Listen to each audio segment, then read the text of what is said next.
he was talking about the 4-lamp T12 earlier. Here's what you have probably in your buildings. If it's like about 20 years or older, you'll probably be seeing this kind of bulb, which is no longer available in production.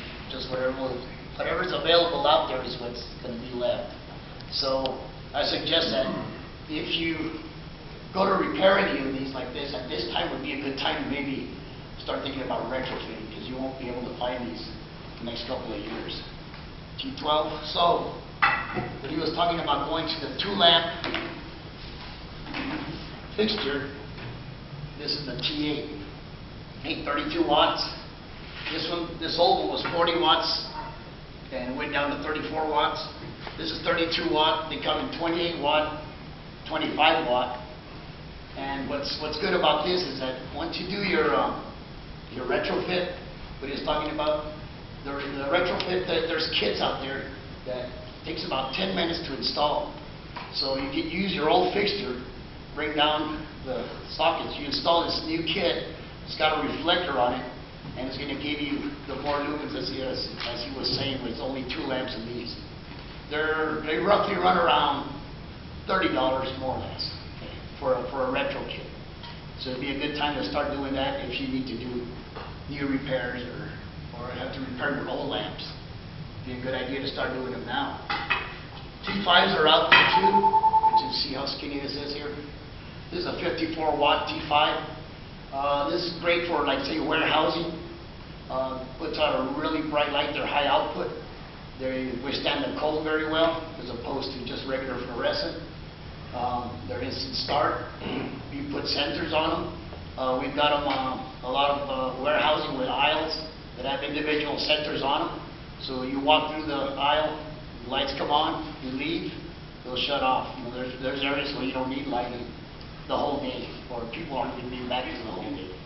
So this is the type. These come in 4-lamp and 6-lamp high output fixtures.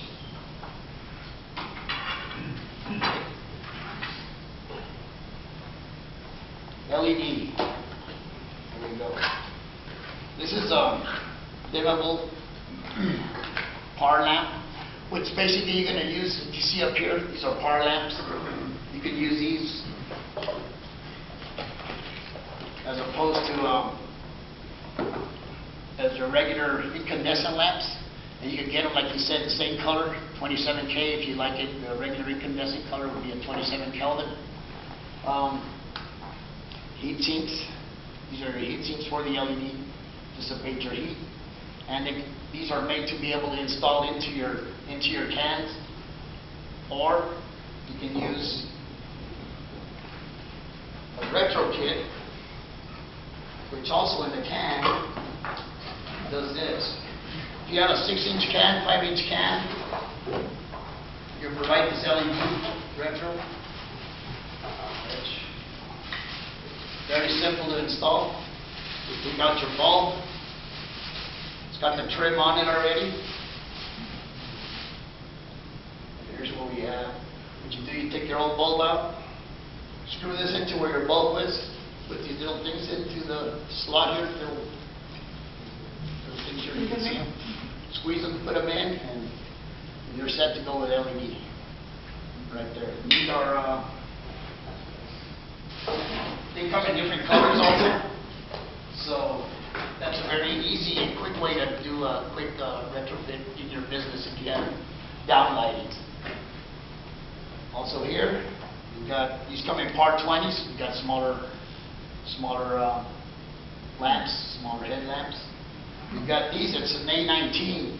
This is equivalent to about 75 watts LED, which you're only really pulling 13 watts as opposed to maybe 75 watts. That's what they look like. It's kind of funny looking, but that's just the way they come from the heat sink. We've got candelabras, which you say you go to a funeral home. You guys been, you see big chandeliers that they'll take, maybe I've counted up to 60, which I shouldn't be doing at the funeral home, but I've counted them. There's 60 of them, and they're running about 40 watts each. So you do your math, 60 times 40 watts, what they're running. These come in candelabra base. This is only a 2.2 watt Okay, so you replace 60 lamps at 2 watts. You do the math and you'll find out really, really energy saving. And they're also dimmable. They come in the candelabra base or they come in the medium base. And they got the little flame out there just looking just like the others. That's your regular incandescent lamps here. I don't know if you guys seen, they have MR16s. You'll find them a lot, like say jewelry stores.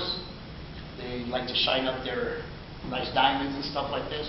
They're using a lot of metal halide, which is very, very energy consuming. And they use the regular MR16 incandescent, which is like 50 watts. Well, we got down to 50 watts to 7 watts. And this is what that looks like, a 12-volt little lamp, really good lamp for displays or anything like that. So if you have anything like this, this would be the way to go.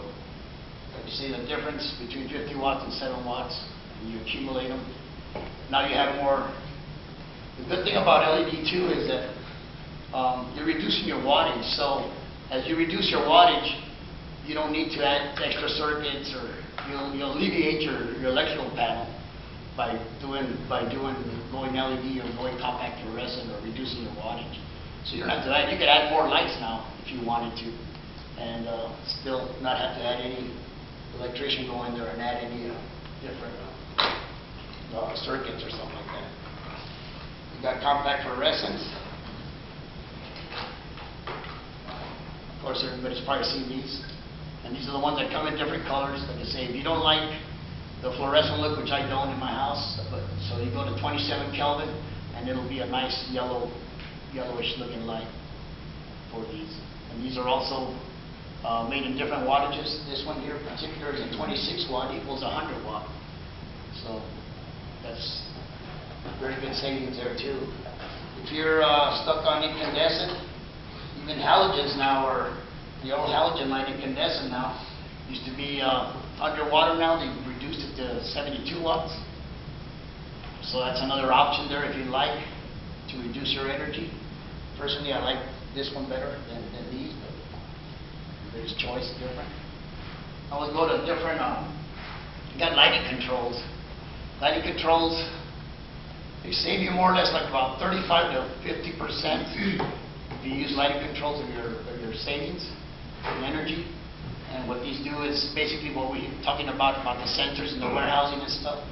This one here is like, you can put it into your wall, the house, and say you leave a vacation or whatever, you can program these things to turn on at whatever hour, and you'll have light in there pretending that somebody's there or whatever you want to do with it. But also very, very energy saving product there. Show you the lighting controls. Excuse me, I have to go through this. In the lighting controls, you have lighting control panels that you can install, which automatically do all the lighting control for you programmed. You've got occupancy control. It's saying people in here like this, the lights will be on until you leave. They shut off. You've got dimming controls that dim your lights too automatically.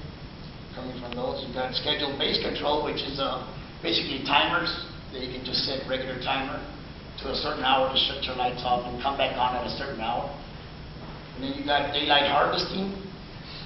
Daylight harvesting is a lot like, say, Bassett Center Mall. They got these big skylights going in there. You put these sensors up on the skylights.